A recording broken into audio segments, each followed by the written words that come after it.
We're going in a different direction, Tyler said with that half smirk I'd come to hate.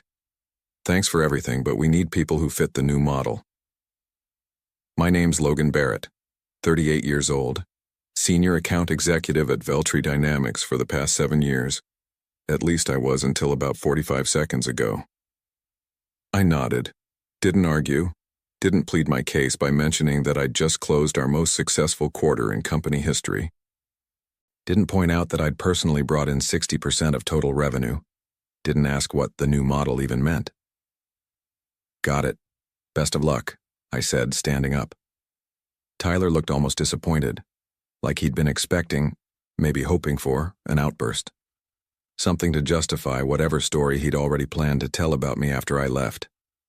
Instead, I walked out calmly, leaving my collection of top performer plaques in the cabinet behind me. 7 years of achievement gathering dust. Let him keep them. Back at my desk, I packed up quickly. A few personal photos, coffee mug, the baseball Jason had signed for me after I helped him secure his first round of funding. While I cleared out my space, co-workers stared at their screens, typing furiously about nothing. Nobody made eye contact. Human Resources gave me the standard exit spiel.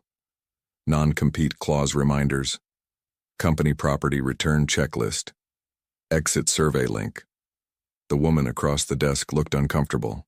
She knew the numbers I'd brought in, knew what I was worth. I handed in my badge, laptop, and phone.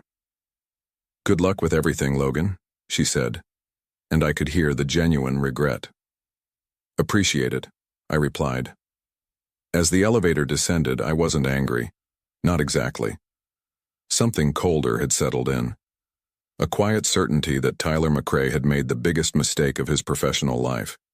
He'd been with Veltri Dynamics less than a month, full of buzzwords, Harvard Business Review quotes, obsessed with reshaping the sales culture into something more aggressive, whatever that meant.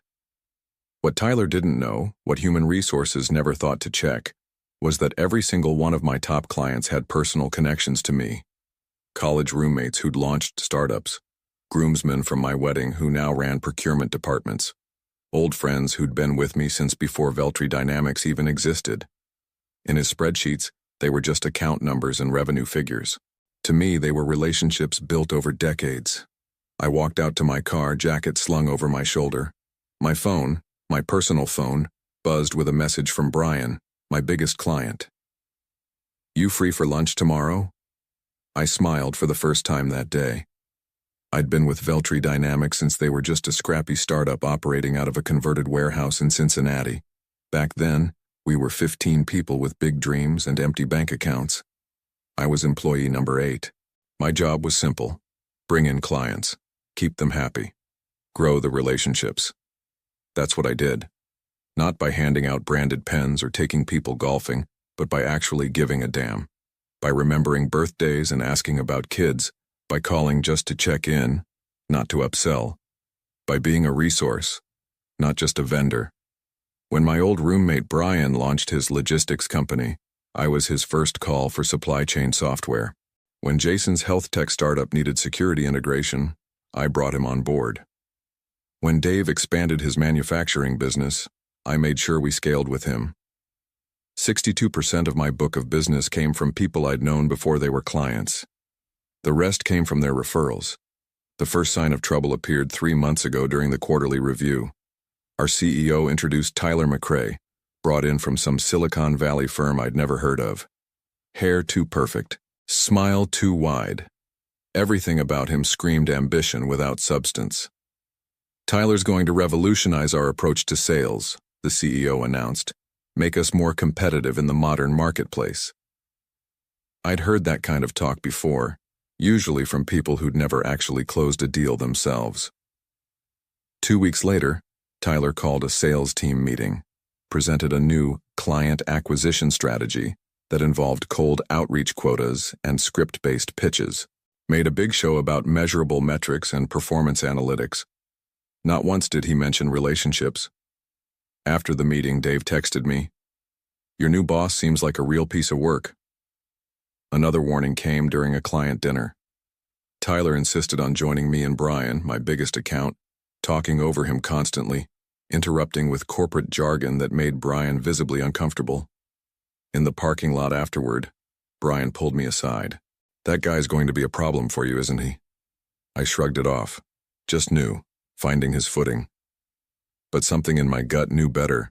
The way Tyler looked at my client list, the way he questioned my process, but never my results. When he started scheduling one-on-ones with junior sales reps without including me, I should have seen it coming. The signs were all there.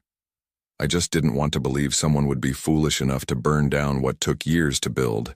I didn't call anyone after getting fired, didn't have to. By 7 p.m. that evening, my phone wouldn't stop buzzing. First was Brian. "Just got an email introducing my new account manager. What's going on?" Then Jason. "Some kid just called me, said he's taking over my account. You okay?" Dave. "Your replacement just called. Sounded about 12. You changing roles?" One by one, my phone lit up with similar messages. 18 clients, every major account I managed, all reaching out within hours, not because Veltri Dynamics had contacted them, but because they wanted to hear from me first. I sat on my back deck, bourbon in hand, watching the Cincinnati skyline as dusk settled over the city. The anger I'd expected never showed up. Instead, a cold clarity washed over me. Tyler had made a fundamental mistake. He'd looked at spreadsheets instead of people, seen revenue instead of relationships, calculated my worth based on what he thought I did, not understanding what I'd built. My phone rang again. This time it was Allison from Travella Freight, a client I'd landed 3 years ago. "Logan? What the hell is happening? I just got the strangest call from some guy saying he's my new contact." "They let me go this morning," I said simply. Silence on the line. "Are you serious? After the quarter you just had?" "New VP has a different vision." "Well, his vision better include finding a new logistics partner, because I'm not working with whoever this new person is. Did they even look at how much business you bring in?" "Apparently not enough. I'm calling Jennifer right now." Jennifer was our CEO. "This is ridiculous." "I appreciate that, but don't put yourself in an awkward position." "Logan, you've bailed us out of technical emergencies at midnight.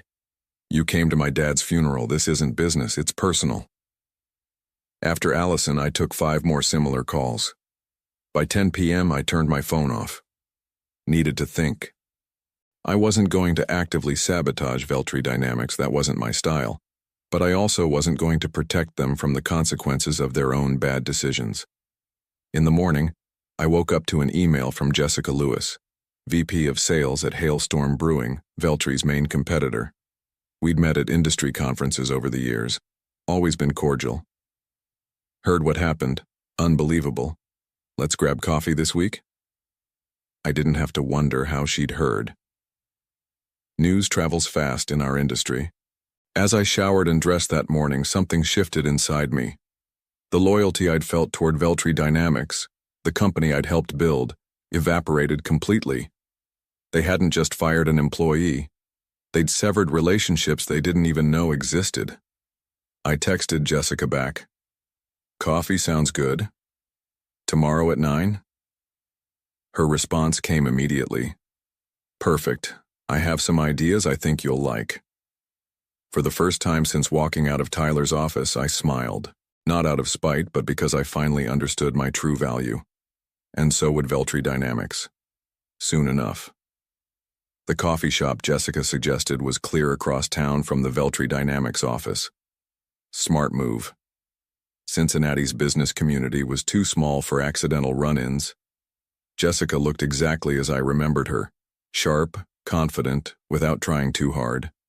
No power suit, just practical business casual and an easy smile.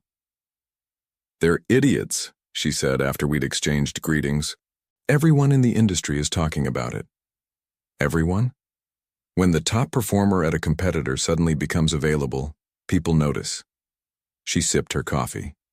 Especially when that person is responsible for more than half their revenue. I shrugged. Ancient history now. Not according to my phone. It's been blowing up since yesterday with clients asking if we've hired you yet. That caught me off guard. Your clients are asking about me? Logan, you've built relationships across this entire industry. People trust you. That's rare. She slid a folder across the table. So here's what Hailstorm is prepared to offer. Director of Enterprise Relationships. Team of 6 reporting to you. Base salary 30% higher than what you were making, plus an aggressive commission structure. I glanced through the papers. The numbers were better than I'd expected. And full autonomy, she added. Build your division how you want. Sounds good, I said carefully. But I need to be upfront about something. The non-compete clause in my contract. Jessica waved her hand. Already ran it by legal. It's practically unenforceable.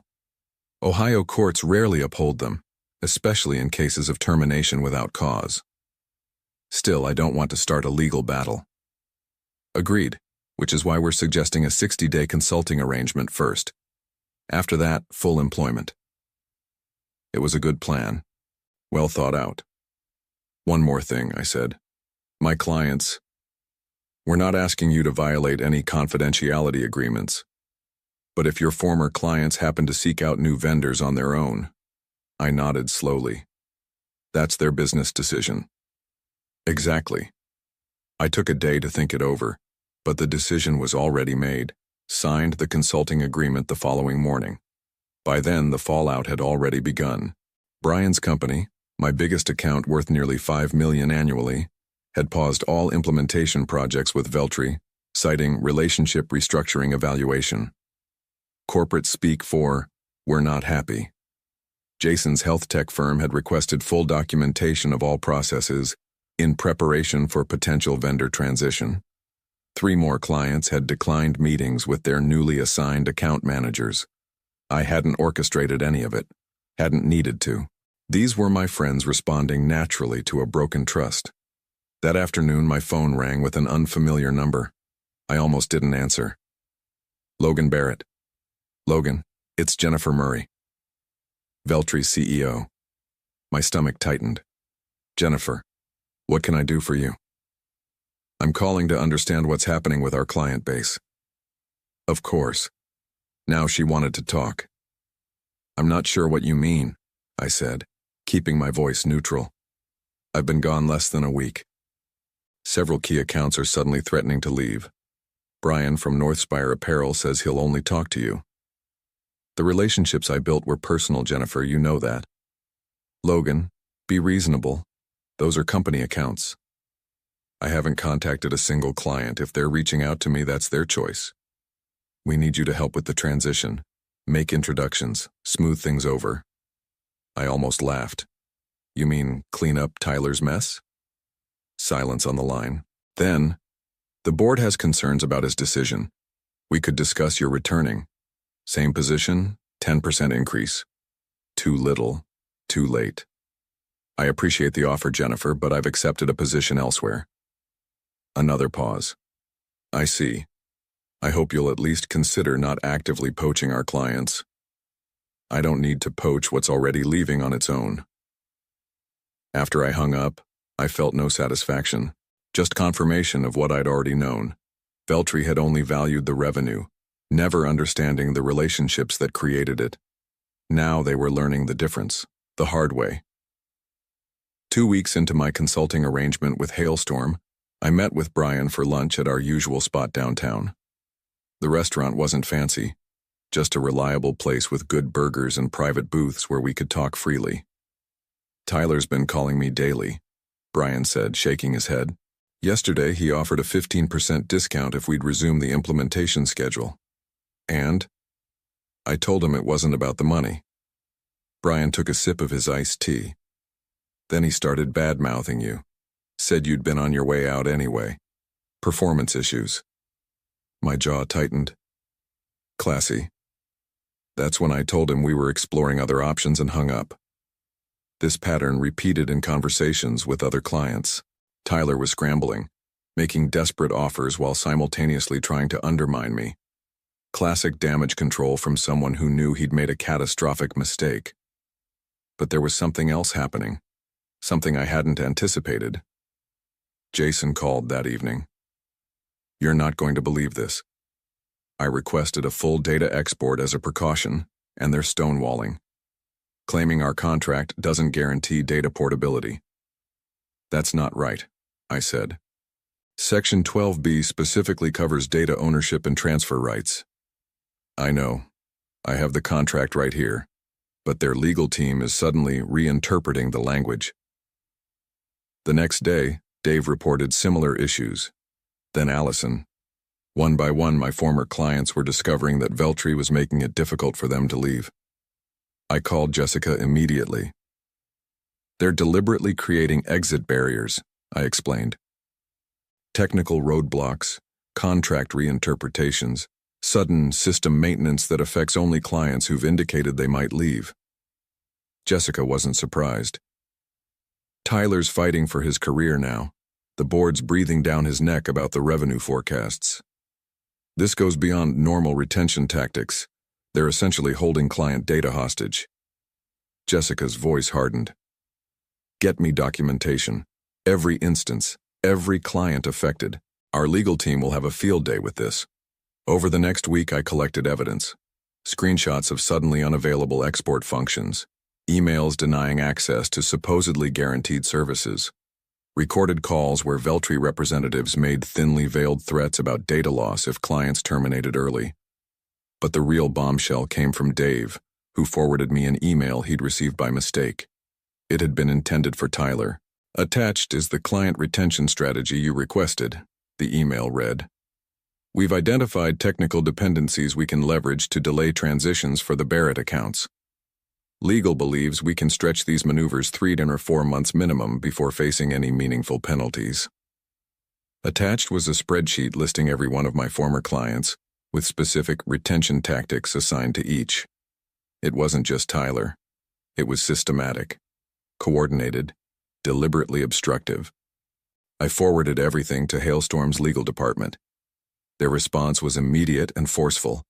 This constituted tortious interference and potential violation of data protection laws. That night, I sat on my deck again, watching the Cincinnati skyline. The city looked different now. 7 years at Veltri, believing I was part of something worthwhile. All that time, I'd thought I was building something meaningful, not just client relationships, but a company with integrity. Now I understood the truth.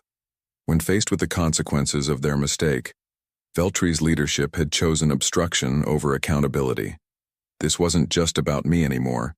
It was about 18 businesses, many owned or run by friends, being deliberately harmed to cover someone else's failure. My phone buzzed with a text from Jessica. Legal team has what they need. Board approved the full offensive. You ready for this? I texted back one word. Yes. The quiet clarity I'd felt before crystallized into something stronger. Resolution. Determination. This wasn't about revenge. It was about justice. Hailstorm's lawyers moved quickly. Within 48 hours, they'd drafted cease and desist letters addressing Veltri's obstructive tactics, with specific references to contract violations, data protection laws, and unfair business practices. But they didn't send them immediately. That was my call. We could fire these off tomorrow, Jessica said during our strategy meeting. Shut down their games right away. I shook my head. Not yet. I have a better approach. My plan was simple but effective. Help my former clients help themselves. First, I created a detailed guide documenting every known tactic Veltri was using to obstruct transitions, along with specific contractual clauses that protected client rights. Nothing in it violated my non-disclosure agreement. It was simply an educational resource explaining standard industry contracts. Next, I arranged a series of industry networking lunches, small, casual gatherings where my former clients could meet each other for the first time. No formal agenda, just business owners and executives sharing experiences. I attended only the first one, making introductions before excusing myself.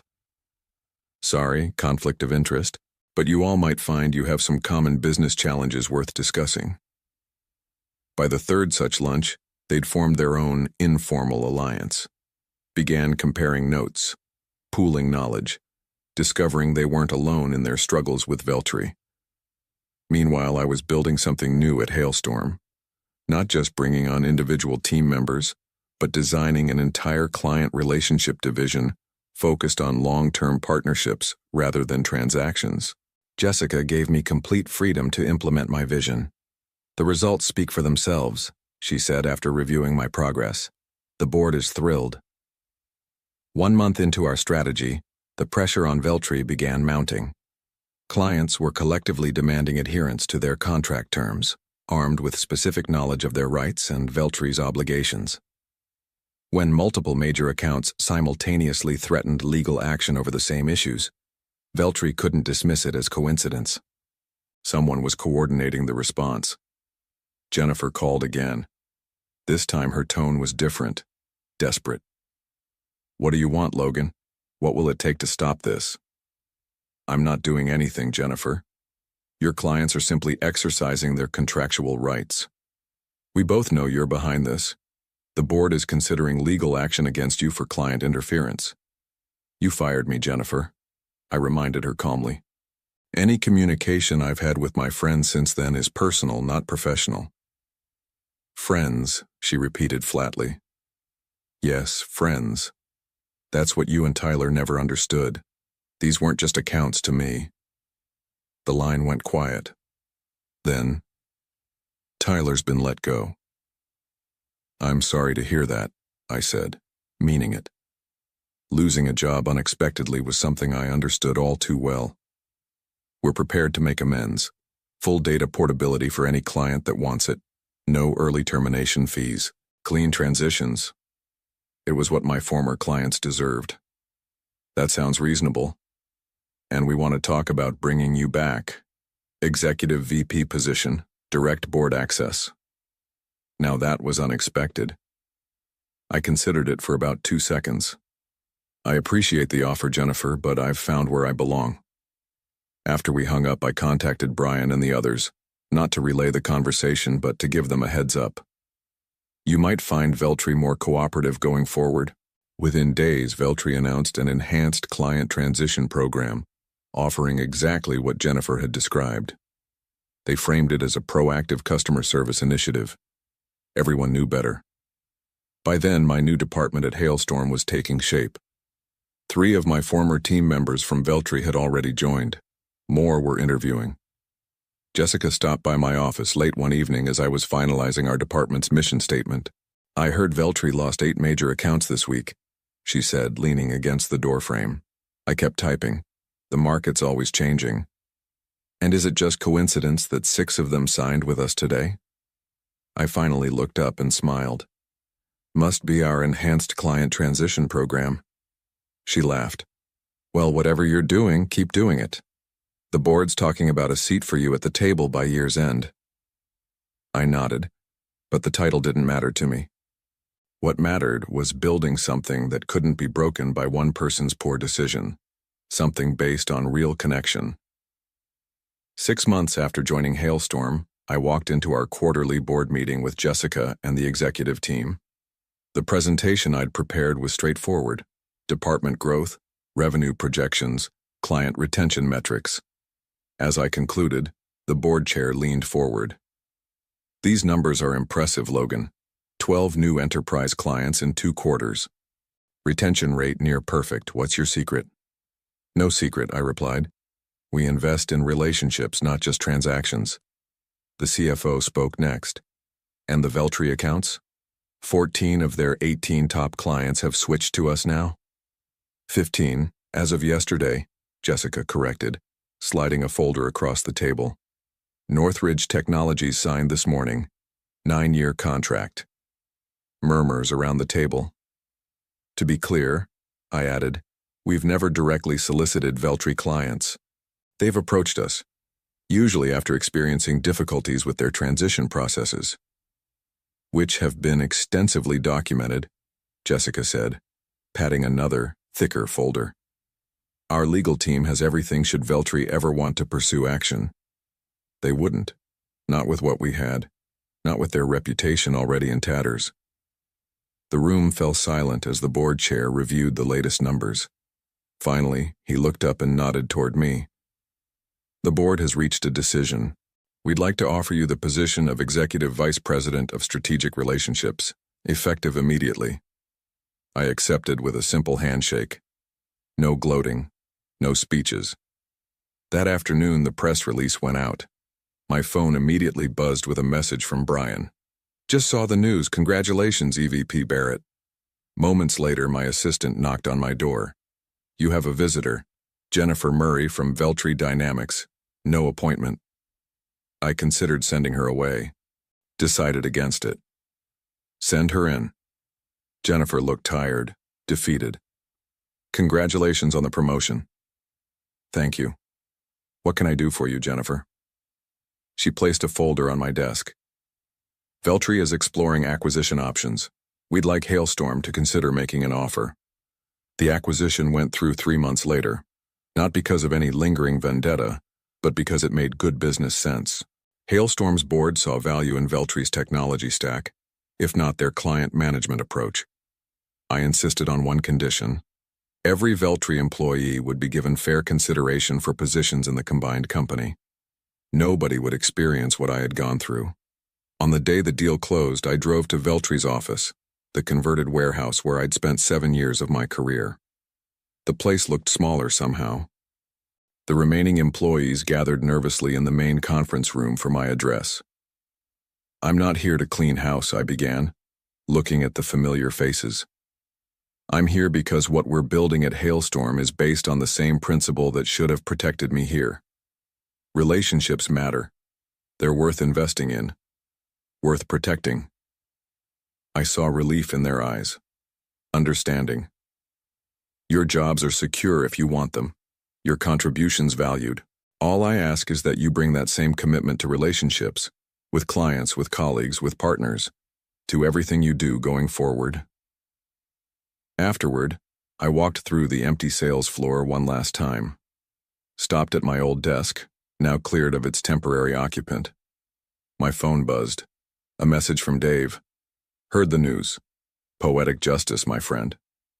I smiled, looking out over the Cincinnati skyline from the window near what used to be my workspace. The view was exactly as I remembered it, but I was different, stronger, clearer about what mattered. I texted back. Not about justice, about building something better. Then I walked out, not bothering to look at the empty space where my sales awards had once stood. I didn't need them anymore. The real value had never been on that wall. It had been in the connections I'd made, the relationships I'd built, the ones that had survived when everything else fell apart.